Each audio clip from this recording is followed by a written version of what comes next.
Чтобы получить «Золотое перо», в этом году заявки отправили свыше 300 журналистов из 13 стран мира. Подведение итогов конкурса прошло в лучших традициях. Ведущие Лейла Мамакаева и Игорь Верник приветствуют гостей и просят Рамзана Кадырова открыть церемонию награждения. Я приветствую гостей и участников международного конкурса журналистов памяти Героя России Ахмата Хаджи Кадырова «Золотое перо». С каждым годом расширяется география его участников, конкурс становится все более популярным в нашей стране и за его пределами. Очень приятно, что журналисты со всего мира приезжают в Грозный, открывают для себя наши традиции, обычаи и реальную жизнь сегодняшней республики. Все наши достижения стали возможными благодаря курсу первого президента Героя России Ахмата Хаджи Кадырова. Труд журналиста играет большую роль в жизни нашей страны и общества. Я убежден, что СМИ имеют огромный потенциал для того, чтобы сделать мир добрее и справедливее.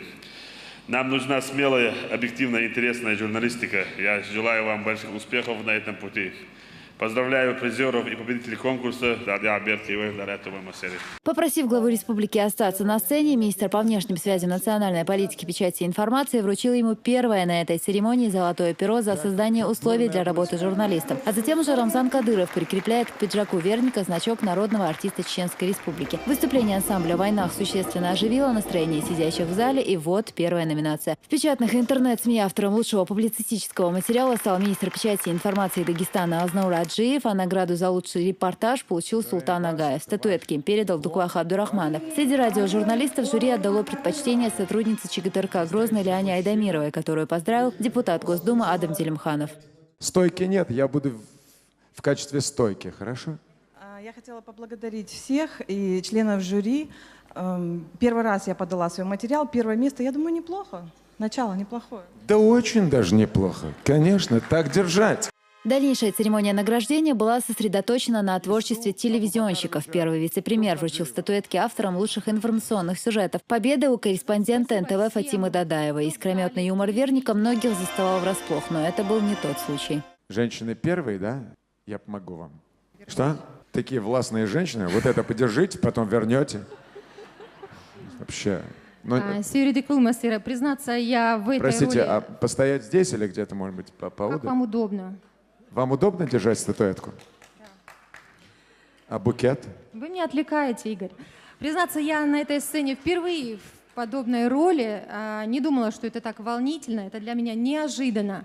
Хочу сказать спасибо всем, кто в зале, телезрителям, тем, кто со мной работает. И, конечно же, отдельное спасибо Рамзану Кадырову, чья неустанная энергия дает нам постоянно работу.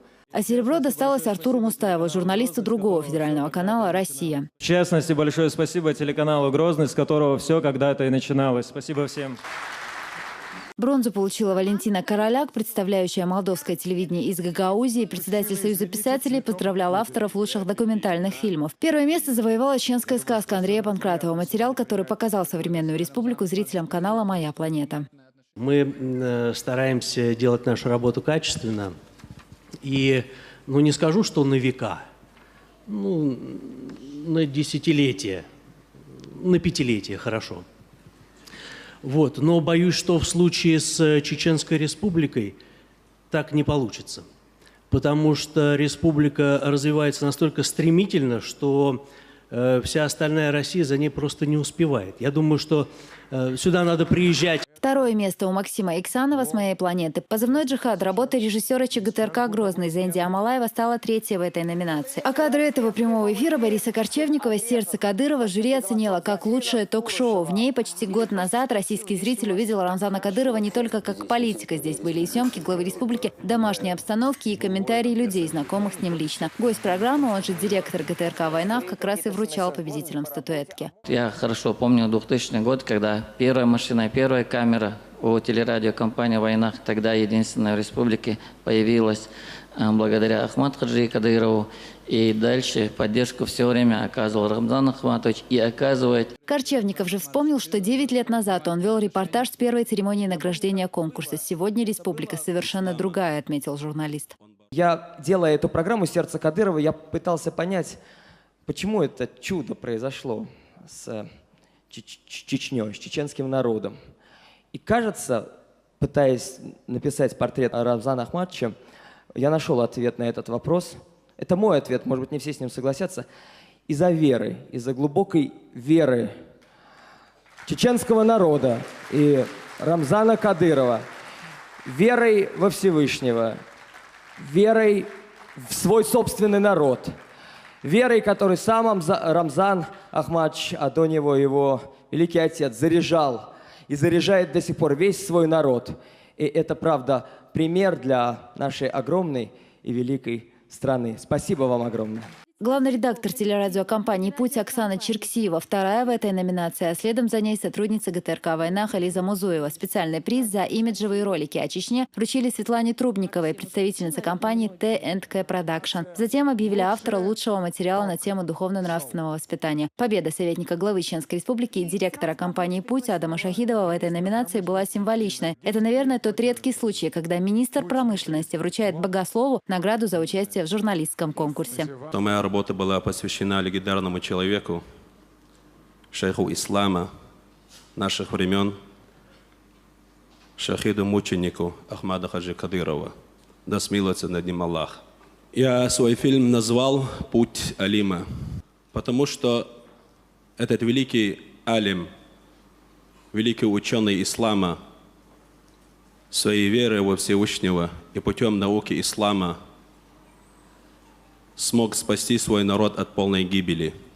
Директор общественного канала «Гагаузия» Анна Харламенко, подготовившая лучший материал о первом президенте Чеченской Республики, герое России Ахмате Хаджи Кадырове, наверное, простояла на сцене дольше всех победителей. Она успела и провести параллели между нашими народами, и передать главе республики в подарок головной убор, как раз подчеркнувший близость культур, и пообещать приехать в следующем году за Гран-при. А в этом году его получил специальный корреспондент НТВ Вадим Фифилов. Телекомпания НТВ и в 90-е годы, и в 2000-е, и сейчас старалась всегда максимально объективно освещать события в Чеченской Республике. Как мне кажется, наша задача писать таким пером не только слова «сахар», «щербет», «сладости», но и, с вашего позволения, уксус, соль, перец и так далее. Ну, такова наша задача. И хорошо, что все чеченцы, Рамзан Кадыров, стараются к этому с пониманием относиться. И чтобы это было так дальше. Иншаллах. Баркал. Спасибо.